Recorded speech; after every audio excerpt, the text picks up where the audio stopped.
Hey guys, welcome to the Reparenting Daily podcast, your daily guide for inner child healing. This podcast helps you establish a consistent reparenting routine, and it's divided into 3 sections. The first is a daily reading, the second is a discussion of that reading, followed by suggested journal prompts, and the last section is a peaceful meditation for closing.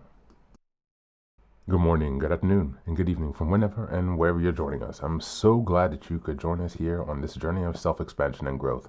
If this is your first time, welcome.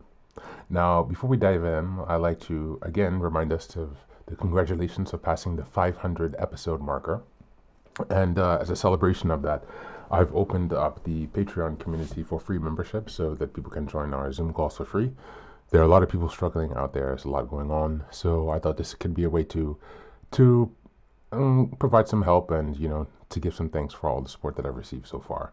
You can also choose if you'd like to be a paid Patreon member, and that will help me to subsidize some of the costs and expenses that I have for this project. I'm still running this out of my own pocket, so it's about $2,000 to $5,000 a year that it costs me to produce this actually. So I'm not really making money from this. It's something that I'm doing for myself and hopefully to be able to help others. And so I'm coming from a genuine place here.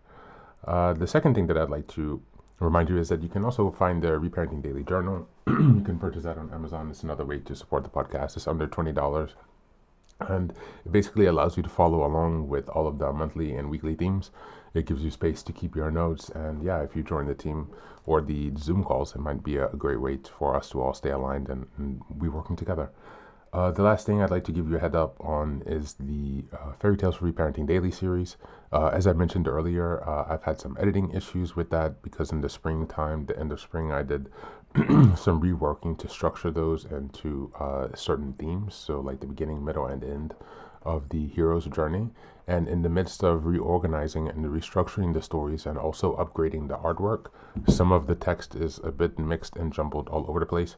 Sorry about that.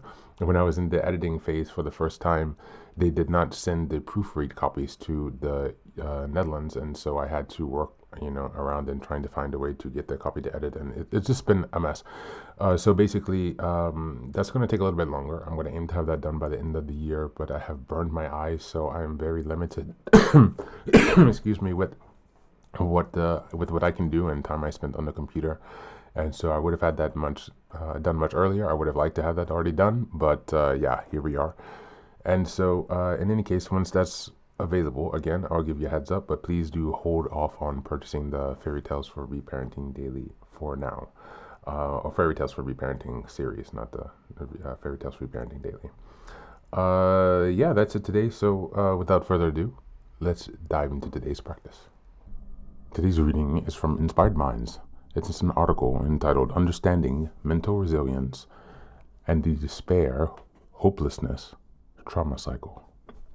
Just as a reminder, we are now in October, and the theme for this month is developing resilience and overcoming challenges. We're in week 1, which is October 1st until the 7th, and the theme for this week is Understanding Resilience. Understanding mental resilience and the hopelessness, despair, trauma cycle.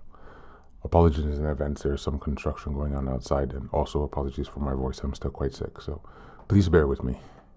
Mental resilience is our ability to adapt, recover, and rise above hardship. Resilient people aren't immune to feelings of failure, pain, or hopelessness. Instead, they're able to process these emotions constructively, ultimately finding a way forward. However, when we encounter a major setbacks, our brains often defensively, our brains, let me start over. However, when we encounter a major setback, our brains often respond defensively by triggering a fight or flight reaction. This automatic response can be particularly intense for those carrying subconscious trauma, creating feelings of hopelessness and despair that may feel impossible to overcome. The role of trauma in our reaction to setbacks. For many, the struggle to bounce back is made much harder by the unprocessed trauma stored in the subconscious mind. Past traumas, often from difficult childhood experiences or prolonged periods of stress, are hidden triggers that can come back and that can make setbacks feel emotionally devastating. A single rejection or failure can awaken dormant feelings of hopelessness and despair. As our minds perceive the situation as a threat, this trauma-based reaction heightens our emotional response, causing us to feel overwhelmed. The reaction isn't a sign of weakness. It's our brain's way of attempting to protect us. But when these trauma responses surface repeatedly, they trap us in a cycle of despair, leaving us with a sense of powerlessness over our own emotions. Fortunately, there are ways to break the cycle and free ourselves from the past hold over our present. Healing with Rapid Transformational Therapy, RTT. Rapid Transformational Therapy, or RTT, is a unique therapeutic approach that combines the principles of hypnotherapy, cognitive behavioral therapy, and neuroscience. RTT works by addressing and assessing the subconscious mind to identify, understand, and reframe the traumas that keep us stuck in cycles of helplessness and despair. By addressing the root causes of the subconscious trauma, RTT helps us rewire mental responses for setbacks, allowing us to process adversity without the burden of old wounds. Here's how RTT can help resolve the subconscious triggers that contribute to feelings of doom and despair. Number 1, identifying trauma responses. RTT uses hypnosis to bypass the conscious mind and connect directly with the subconscious mind, where trauma memories are stored. This process allows individuals to identify the core beliefs and events that fuel their feelings of helplessness. Number 2, reframing limiting beliefs. Through RTT, negative self-beliefs can be reframed into empowering ones. For example, a belief formed in childhood like "I am not good enough" can be restructured into "I am capable and resilient." This reframing helps to reduce the intensity of negative emotions and allows us to process setbacks with greater self-compassion. Number 3, releasing emotional burdens. RTT sessions include guided techniques that enable the release of pent-up emotions. This cathartic release can be transformative, helping individuals let go of fear, shame, and sadness associated with old wounds, leaving them lighter and more resilient. Number 4, integrating new, resilient beliefs. Finally, RTD reinforces positive beliefs by instilling new affirmations and suggestions that align with resilience and self-worth. These empowering beliefs take root in the subconscious mind, serving as a protective buffer against future setbacks. Building mental resilience, overcoming setbacks, and reclaiming control. While RTT can play a pivotal role in addressing deep-rooted trauma, there are other strategies that can help build resilience and prevent further spirals into powerlessness. Here's how you can pair RTT with practical techniques to strengthen your ability to handle adversity. Number 1, self-compassion.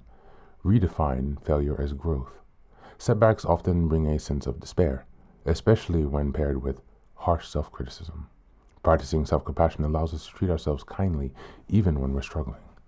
Self-compassionate thinking reframes setbacks as learning experiences rather than failures, giving us space to grow. Number 2 is mindfulness and meditation. Finding calm in the storm. When hopelessness creeps in, mindfulness can help us stay grounded. Mindfulness techniques allow us to observe our thoughts without judgment, reducing their power to trigger emotional overwhelm. Combining this with meditation can calm our nervous system and recenter our focus, signaling to our brain that we are safe even amidst adversity. Number 3, reframing and cognitive flexibility, shifting perspective. When caught in a spiral of despair, cognitive flexibility can be a lifeline.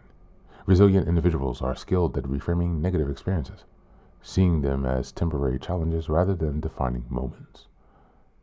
This shift in mindset can transform a sense of hopelessness into one of possibility, giving us the strength to look for solutions. Number 4, building a support network and finding connection. Resilience grows stronger when we have a supportive community. Having people to lean on, whether friends, family, or a therapist, gives us perspective and emotional relief. Helping to release feelings of isolation and despair, leaning on others fosters collaborative resilience, showing us that we are never truly alone in our struggles. Number 5, healing subconscious trauma with RTT to stop cycles of helplessness. Since unresolved trauma can amplify our reactions to setbacks, using RTT to address subconscious wounds can be transformative. RTT helps us access, and process these traumas, freeing us from the weight of the past and equipping us with resilience Empowering beliefs for the future. Resilience isn't an innate trait, it's a skill, one that grows stronger each time we overcome hardship. Developing resilience doesn't mean avoiding adversity, sanitizing life, or denying pain. It's about building our capacity to navigate life's challenges with grace, courage, and self-awareness. Using the above techniques, we can break free from the hold of fear, doom, and despair, and build a life where setbacks no longer define us. If you're feeling trapped in a cycle of despair, trust that resilience is within reach. Healing the subconscious mind is a powerful first step, one that can help you reclaim your power, discover strength you never knew you had, and rise above any setback life sends your way. It's a speed bump, not a roadblock. Thank you, and that's our reading for today.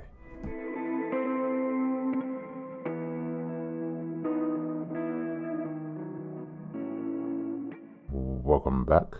This reading explores the link between trauma, hopelessness, and resilience. Resilience isn't the absence of struggle. It's the ability to adapt, recover, and move forward even after pain or failure. But for trauma survivors, setbacks can trigger old wounds, sparkling overwhelming feelings of despair and powerlessness. These trauma responses aren't weaknesses, but simply the brain's attempt to protect itself. This piece also highlights rapid transformational therapy as a tool for healing the subconscious trauma that we are all dealing with. By accessing the subconscious, RTT helps identify root wounds, reframe limiting beliefs, release pent-up emotions, and instill empowering narratives. This process allows us to face adversity without being hijacked by the pain of the past.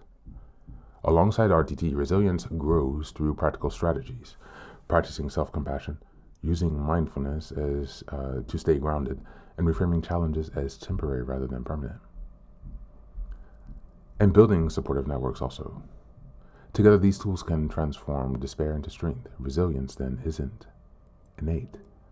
It's a skill that can be built, allowing setbacks to be seen as speed bumps rather than roadblocks. As we go into the journal prompts today, number 1, what setbacks in my life tend to trigger old feelings of hopelessness? And what childhood experiences might those feelings be connected to? And number 2, how could I reframe failure as a stepping stone for growth instead of proof of inadequacy? And number 3, if I fully believed resilience is a skill I can build, what small daily practices like mindfulness, reframing, or self-compassion would I commit to starting today?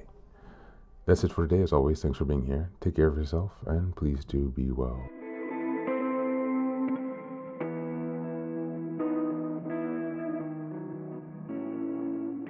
Welcome back, welcome back. Now, this is the third and final section of the daily podcast. This is your silent meditation. Please go ahead and find a space where you can be comfortable and undisturbed, where you can relax and spend some time with yourself for this 10-minute silent meditation. You can choose to be sitting, standing, lying down, or in whatever position makes you comfortable today. Take a moment to simply be with yourself. Focus on your breath and gently connect with each part of your body. If thoughts arise, don't let them overwhelm you. Just observe them without attachment. Imagine them as leaves drifting down atop a river, passing by without needing your engagement. Stay present, grounded, and open to this moment, no matter what time you are listening and practicing this meditation. Namaste.